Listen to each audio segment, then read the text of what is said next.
Hello, sir. My name is Gunjan Pladi, and today the novel I will be talking about is The Wars by Timothy Finley. The Wars is an award-winning novel that was composed by a standout amongst the most surprising and essential creators of the 21st century, Timothy Finley. The Wars completes a mind-blowing activity and thrilling its gathering of people by equating them with a portion of the unforgiving substances of war from a trooper's perspective. The Wars portrays the battle of a young fellow from Ontario by the name of Robert Ross all through the First World War. Robert is a young kid whose numbness and recklessness prompt him to agreeing to accept the war. Rowena Ross, Robert's more seasoned sister, is a hydrocephalic, implying that she was conceived with water in her cerebrum. This resulted in her having a grown-up estimated head, yet the body of a 10-year-old, and made her unfit to walk. Robert assumed the liability of insuring her, yet rather was in his room masturbating when she dropped out of her wheelchair onto the hard floor and not long after passed away. Robert's blame and devastation urges him to agree to accept the war, where she stays in his most profound musings over the span of his involvement in the trenches. All through the novel, the pursuer is brought into the universe of the communicative character as he is attempting to adapt to the demise of his dear sister. Ross makes an eager attempt at breaking the generalization of privileged social orders by joining the war. He rapidly becomes involved with the enthusiastic worry of the war, and we perceive how the war changes him as well as the lives of the general population around him. This novel won the Governor General's Award in the anecdotal classification in 1977 as it evoked genuine emotions with many individuals over the world in view of their interest and trip during that time World War, which happened just 30 years preceding the arrival of this novel. Literary techniques. Timothy Finley influences satisfactory utilization of a few diverse abstract adjectives all through the novel, keeping in mind the end goal to make his work more powerful. Symbolism. The back of his neck was like a board waiting for the shot that would kill him. Everyone said, "You didn't hear that shot?" They said, "If it got you, it was silent." How the hell did anyone alive know that? Finley, page 120. Robert manages numerous passings in the war, and it demonstrates that it influences him rationally.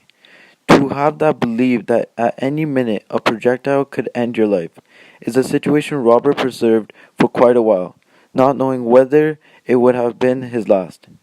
These conditions twirling in a trooper's mind are sufficient for anyone to go frantic. The statement setting isn't such a large amount of symbolism inside the content, yet symbolism that is produced in the psyche from its possibility happening. Finley utilizes the best strategy for symbolism in this section, which is influencing the peruse to dissect the context and imagining the impacts of what the context is passing on. This is the most intense utilization of symbolism without utilizing symbolism inside the section. Imagery. A case of imagery in the novel is on another event of turmoil which took place during the war. Fighters in this war needed to confront this dark combat zone every single day along the confusion that drove towards this broken land, which inflicted significant damage on the mindset of these youthful officers. Imagery is best appeared in the statement, "Firestorms raged along the front. Men were exploded where they stood, blown apart by combustion.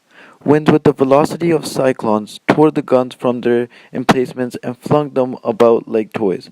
Horses fell with their bones on fire. Men went blind in the heat. Blood ran out the noses, ears, and mouths. Levi had gone quite mad and sat with his books piled up to his knees until they touched his chin." Finley, page 132, 133. The Germans had recently presented flamethrowers, an innovation new to World War I, which consumed warriors alive. This entry has incredible imagery of troopers truly escaping in the breezy from the ignition of the flamethrowers. This picture of officers swinging the titty embeds itself inside a fighter's mind, abandoning them with a perpetual mental scarring, regardless of whether they were sufficiently fortunate to survive. These photos of other men kicking the bucket, as in this occurrence, stayed with every single trooper and scarred them rationally to the point of craziness by and large. Furthermore, The statement has setting to how the tumult influenced one of the characters inside the occasions. The statement says that Levy, one of Robert's partners, had gone frantic in the light of the circumstance and therefore took cover behind a heap of books. Finley demonstrates these staggering scenes using his words and has an intense impact on the pursuer. Foreshadowing. Through the storyteller's perspective in the novel, Finley utilizes hinting to tell the group of onlookers that Robert in the end turns out to be rationally crazy because of the war. This is best appeared on page 98 of the novel, where it uses, "There are enmities in families that have to be forborne. But oh, when it turns to hate, I gather he refuses to speak to you. That's right, I don't understand. It's as if Robert did something evil. Some say he did. Some maniacs. Oh yes, I've heard that too." Finley 98. As said in the statement, many individuals heard that Robert accomplished something malicious, something of that a tense would perform.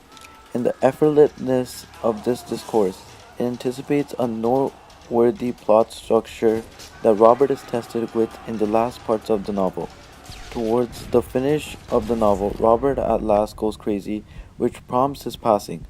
Finley utilized this procedure in the start of the book to attempt to get the pursuer considering and to get the pursuer to comprehend diverse parts of the novel where Robert went crazy.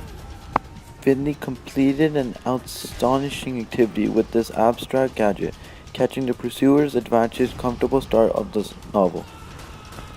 All through the novel, we see that Finley has completed an awesome activity in adjusting between various states of mind and tones.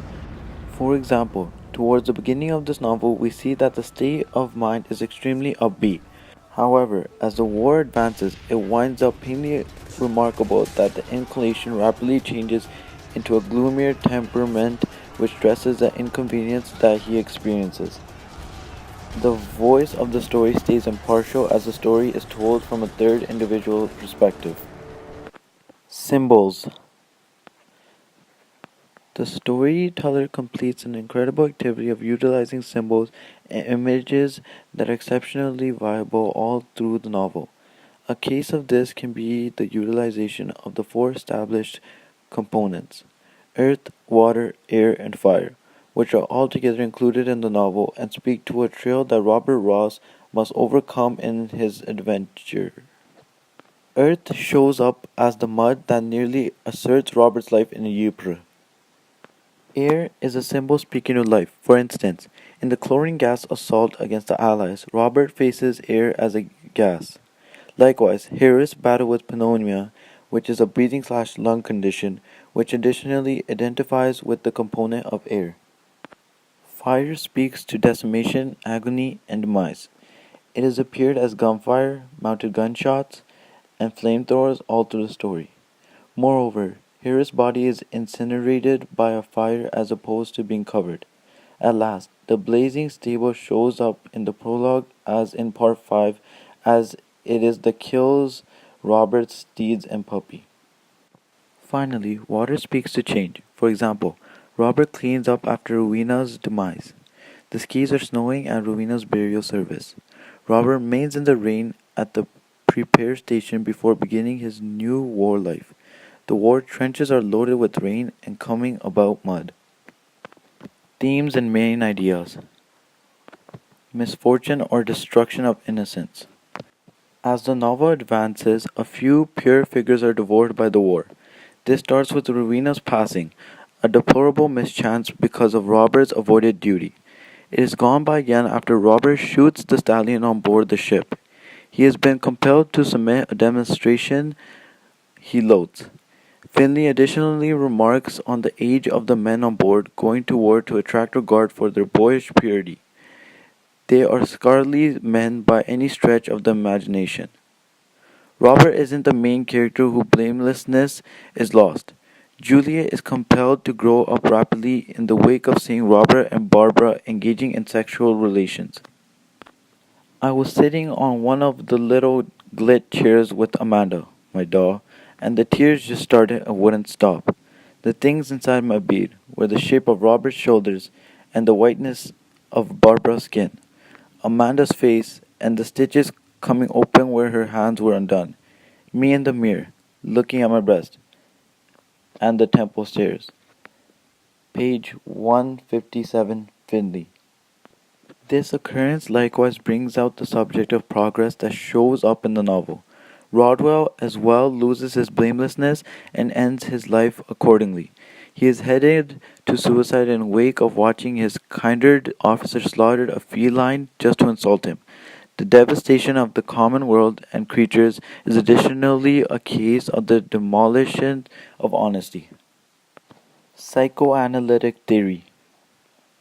Quite a bit of this novel can relate back to the psychoanalytic hypothesis created by Australian clinician Sigmund Freud in the 12th century. Freud proposed that the oblivious personality is part up into three unmistakable parts: the ID, the conscience, and the superego. The ID, which works under the delight rule, looks for prompt satisfaction of all needs and wants. The part of the oblivious personality symbolizes the demon. Next, the superego works under the perfect standard and controls the ID's desires and rather look for the more good approach to good things done. This segment of the oblivious personality symbolizes the heavenly attendant. In conclusion, the inner self works under the truth standard and controls strife between the ID and the superego. At the point when there is strife between the ID and the superego, the inner self goes about as a middleman and legitimizes between the two decisions. It is then the sense of the self-sensibility to settle on an extreme choice in light of the circumstance. Towards the finish of the novel, we see a conspicuous clash between Robert's sense of self, ID, and superego. This happens amid the scene where the feeding pen is burning to the ground and Leather is attempting to slaughter the seeds inside it. This leaves Robert angry, and he is currently left with a decision. Robert's ID instructs him to look for promised satisfaction by executing Leather, and his superego recommends to do the inverse. At the point when Robert's inner self is left with settling on an official choice, it runs with his ID, and Robert eventually winds up slaughtering Leather. With everything taken into account, the novel Wars by Timothy Finley is genuinely a bit of a workmanship and completes a remarkable activity in portraying a portion of the cruel substance of war. Thank you, Mr. Lewis. This has been my ISU summative. Thank you.